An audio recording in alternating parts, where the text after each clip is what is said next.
Hello Johan, nice to see you again. It's a new year, so let's have some reflections from last year and a little bit looking ahead. Yes, very nice to be able to do one of these little interviews again. I must admit that I feel a bit bad for not being able to do this before Christmas. I had hoped that we would be able to find the time to do this and share our reflections from 2023 before the Christmas holidays, and unfortunately we were just not able to do that. But now we do it right after the new year, and I'm both going to reflect upon 2023 and particularly the fourth quarter of 2023, and obviously also look ahead at 2024. So to start with last quarter, things have progressed, but not really as fast as we had hoped. Just admit that we have had so many dialogues going.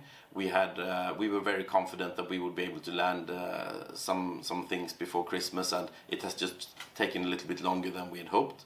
But it's all still alive. It's all very much an ongoing process, and I'm confident that we're going to see progress on that in the near future as well.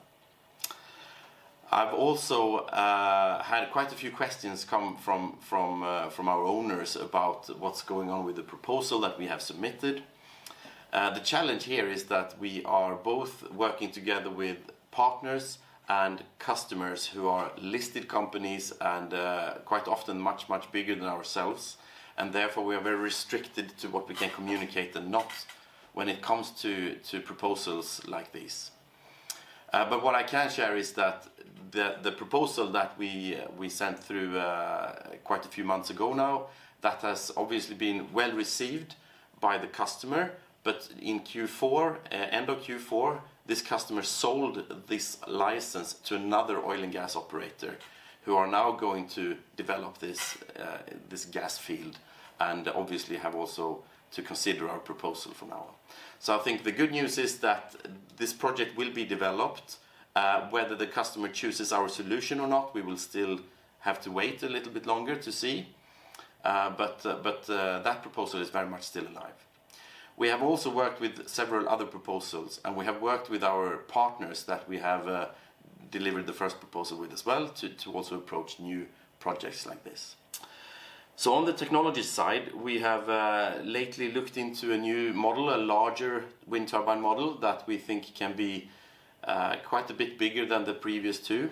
We're looking at a handful of megawatt, and we think that that will be the sort of ideal size for electrification projects with say 20 to 40 megawatt in size. And many of the oil and gas platforms are basically in that range when it comes to their power demand. So as we continue to mature that model, we think we will obviously also have a much more complete offering to the industry, and that will be even more attractive for these type of operators to look into our turbine basically. Could you update us where we are with the soft funding projects?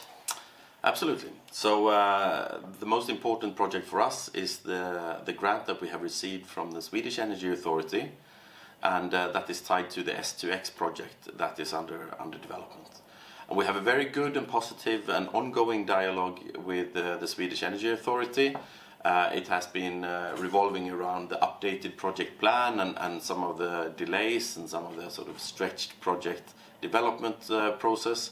But it's a very positive and like I said, an ongoing dialogue. So we clearly keep them very close around how the progress is going, and they remain very positive about this. So that's absolutely fine. We are also clearly looking at new grants, applying for new type of funds all the time. So we have a specific dedicated person to do this, and he's working on all kinds of fronts to secure more funding. Soft funding. We see, for instance, how Norway is now setting aside a lot of money to try to develop particularly electrification for oil and gas as well. So there will be a lot of soft funding available, I think. Thank you for the update concerning our company. Could you give us a little bit of your view of external as well for the market? Sure. So The floating offshore wind market has had a very tough year in 2023, and not just floating but also the bottom fixed offshore wind market, as you probably know. I think I mentioned in the last interview that there was a bidding round in the UK that didn't receive a single bid to build neither floating or bottom fixed offshore wind. But very shortly after that, the UK government reacted, and they actually increased the strike price for both bottom fixed and offshore and floating offshore. And currently the strike price is now set at £176 British pounds per megawatt hour. So that is a significant increase in the subsidies to get this market off the ground, and we think that that's going to really trigger much more interest continue to develop floating wind in the UK. We see, for instance, how Norway is also trying to push this forward, and even though there's been some delays, there is still a strong commitment from the Norwegian government to push floating offshore wind forward. And we see the Prime Minister, he's talking about this all the time in Norway, for instance. So the market has had a tough year. It looks like now, as interest rates are hopefully coming down, it's going to help the market push forward.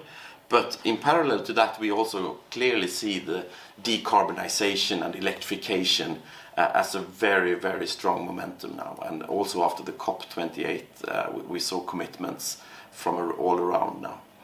So we see how oil and gas, not just in the North Sea like in the UK and Norway, but also around the world, is now really trying to embrace this message that we need to get away from emissions from the platforms.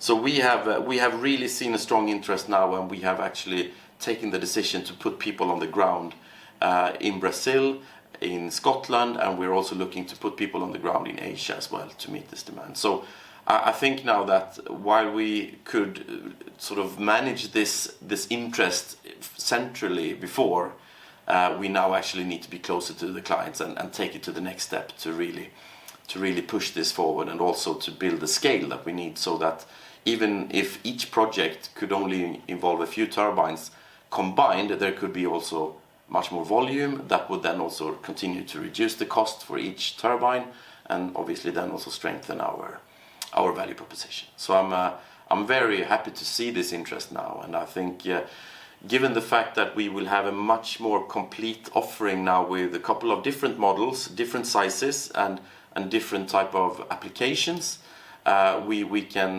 come much further in the dialogue with the customers now. So I think 2024 is clearly going to be a very important year for us when we hope that we will get this real breakthrough with the technology. And I remain very optimistic here, and I hope we can share some exciting news in the near future. So thank you very much. Thank you, Johan.